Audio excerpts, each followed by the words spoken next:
अस्सलाम वालेकुम व्यूअर्स, कैसे हैं? उम्मीद से सब खैरियत से होंगे। होम टी चैनल के प्रोग्राम बीमारियों के इलाज के साथ एक बार फिर आपकी खिदमत में हाजिर हैं। जैसा कि आप सब जानते हैं कि मौसम जो है वो चेंज हो चुका है और गर्मियाँ शुरू हो चुकी हैं, और ये जो गर्मियाँ हैं इसमें मौसम की बीमारियाँ भी साथ में आ जाती हैं। और इन गर्मी के मौसम में जो सबसे पहले बीमारी हमला करती है वो है गर्मी की वजह से बुखार। जी, गर्मी की वजह से बुखार हो जाता है। इसकी बहुत सारी वजूहत होती हैं। सबसे बड़ी वजह तो ये होती है, चूँकि गर्मी में आपको पता है कि लाइट जो है बहुत ज़्यादा जाती है, और अक्सर गांव में तो छोड़ दें, शहरों में भी उसका जो मुतबादिल कोई इंतज़ाम है वो नहीं होता, जिसकी वजह से ये होता है कि उस मौसम में बुखार हो जाता है।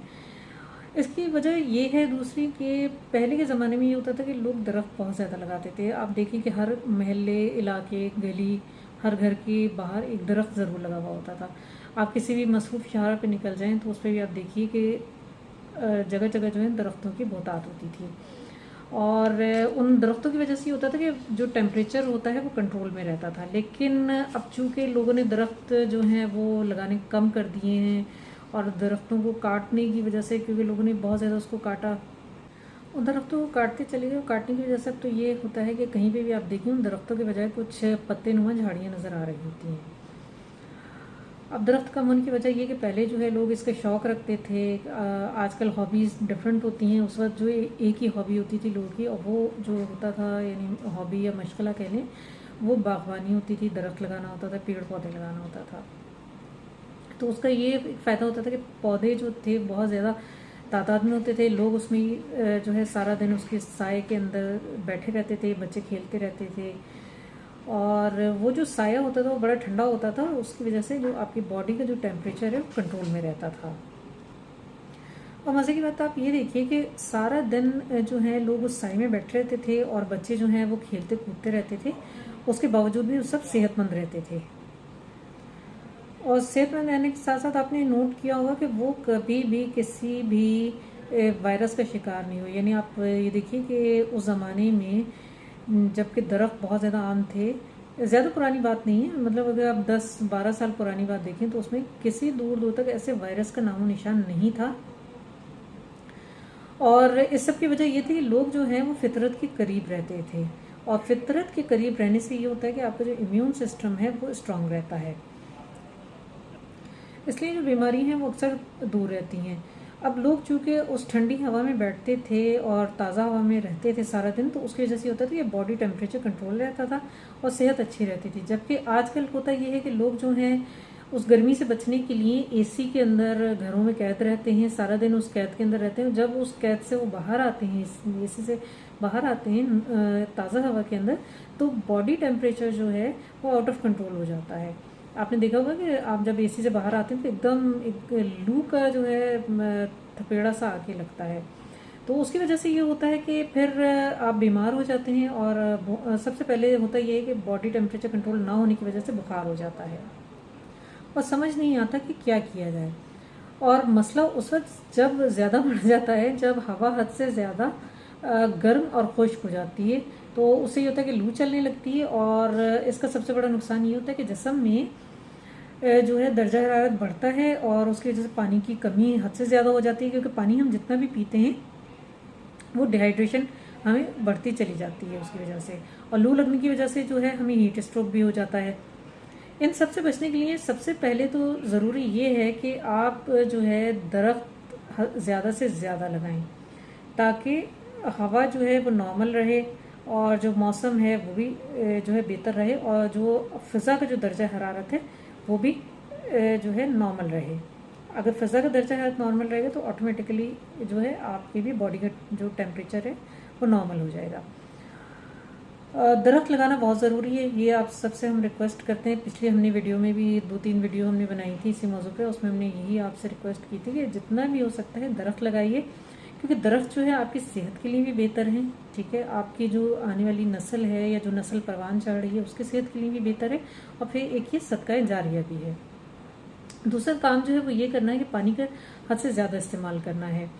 यानी अगर आप दिन में 6 से 8 गिलास इस्तेमाल करते हैं पानी के, तो आप उसमें बढ़ा के उसको तकरीबन 14 से 16 गिलास तक भी आप को लेके जा सकते हैं। अब इसमें ज़रूरी ये नहीं है कि आप जो है 16 गिलास जो है पानी अगर पियेंगे तो पानी के ही होंगे। 16 गिलास में मुराद है कि आप दिन में जितना भी शरबत पिए, पानी पिए, चाय पिए, जो भी पिए, वो सब लिक्विड में शुमार होता है। तो वो जितना भी होगा वो आपके 14 गिलास से 16 गिलास तकरीबन होने चाहिए। तो इस तरह ये होगा कि आप पानी का ज़्यादा से ज़्यादा इस्तेमाल रखें। अब इसमें होता ये कि भाई हम क्या पिए, क्या ऐसा करें जो हमारा दर्जा हरारत जो है वो कंट्रोल रहे। पानी के साथ साथ आप शरबत में जैसे लीमू की शिकंजवीन होती है या लीमू पानी जिसको कहते हैं, वो आप बना के पी सकते हैं, क्योंकि उसके अंदर नमक भी डलता है, उसमें लीमू होता है जो विटामिन सी जिसमें शामिल होता है। तो वो आपके जो बॉडी है उसको जो है यूँ कह लें मिनरल्स वगैरह जो हैं वो विटामिन उसके ज़रिए मिल जाते हैं अच्छे खासे। दूसरा जो आजकल है तरबूज जो है गर्मी की सौगात होती है, आप इसका इस्तेमाल करें, तरबूज का शरबत बना के पिएँ, ये बहुत मुफीद है। इससे पहले हमने एक वीडियो भी बनाई थी तरबूज के सिलसिले में, जिससे कि आप इम्यून सिस्टम स्ट्रांग बना सकते हैं, तो उस वीडियो को ज़रूर देखिएगा, उसका लिंक जो है हम डिस्क्रिप्शन में दे देंगे। तरबूज का शरबत जो बहुत ही रिफ़्रेशिंग होता है और बहुत ही ये आपको जो है फ़रहत बख्श एक एहसास जो है ये आपको देता है। इसके साथ साथ ये जो है हम आपको एक बहुत ही आसान आज जो रेमेडी बताएंगे, वो न सिर्फ गर्मी के बुखार के लिए जो है फ़ायदेमंद है, यानी आप बुखार से भी महफूज रहेंगे, इसके साथ साथ इसका बड़ा फ़ायदा ये है कि लू से महफूज रहेंगे और पेट के तमाम मसाइल जो हैं वो भी आपके हल होंगे इससे। और जो सबसे बड़ा फ़ायदा ये है कि जो वायरसेस चल रहे हैं या जो वबाई अमराज चल रहे हैं उससे भी बचने में आपको बहुत ज़्यादा मदद मिलेगी। और ये जो नुस्खा हम आपको बता रहे हैं बहुत आसान इसलिए है कि जितनी भी चीज़ें ये आपको बाज़ार से जाके ख़रीदनी नहीं पड़ेंगी, ये आपके किचन में रोज़ इस्तेमाल होती हैं ये चीज़ें। तो इस सिलसिले में आपने करना ये है कि पुदीना ले लें, जिसको हम मिंट भी कहते हैं, सही है, पुदीना आप ले लें, 1 गड्डी ले लें, प्याज एक ले लें दरमियानी, और अदरक का टुकड़ा ले लें 2 से 3 इंच तक का। और इन तीनों चीज़ों को आप ले लें और लेके इनको सिल पर बारीक बारीक इनको पीस लें। ग्राइंडर में मत पीसिएगा क्योंकि उसमें मोटा मोटा होता है, तो उसका जो अर्क होता है वो नहीं निकल पाता। सिल पे पीसने में या कूंडी में पीसने में ये होता है कि उसका अर्क जो है वो अच्छी तरह निकल जाता है। तो उसको पीस लें और पीसने के बाद जब वो उसका जो भी मैटर या जो भी मतलब वो आमेज़ा होता है, उसको 1 गिलास पानी आप उसके अंदर डालें और पानी डाल के अच्छी तरह मिला के उसको छान लें। छानने के बाद जो वो आमेज़ा है उसका वो तो आप उसको अलग निकाल दें, और जो शरबत बचेगा या जो जूस उसका बचेगा उसको आप गिलास में भर के आप फ्रिज में रख सकते हैं। और अब आपने करना ये है कि सारा दिन में आपने उसको पीना है, यानी वो जो आप बनाएंगे जितना भी 1 गिलास का आपने अमीज़ा बनाना है वो आप 24 घंटे के अंदर अंदर इस्तेमाल कर सकते हैं। 24 घंटे के बाद आप उसको इस्तेमाल ना करें तो बेहतर है, उसको फेंक दीजिएगा। अब इस्तेमाल आपने उसको किस तरह करना है, इस्तेमाल आपने इस तरह करना है कि आपने हर 1 घंटे के बाद उसके 2-2 चम्मच आपने पी लेने हैं।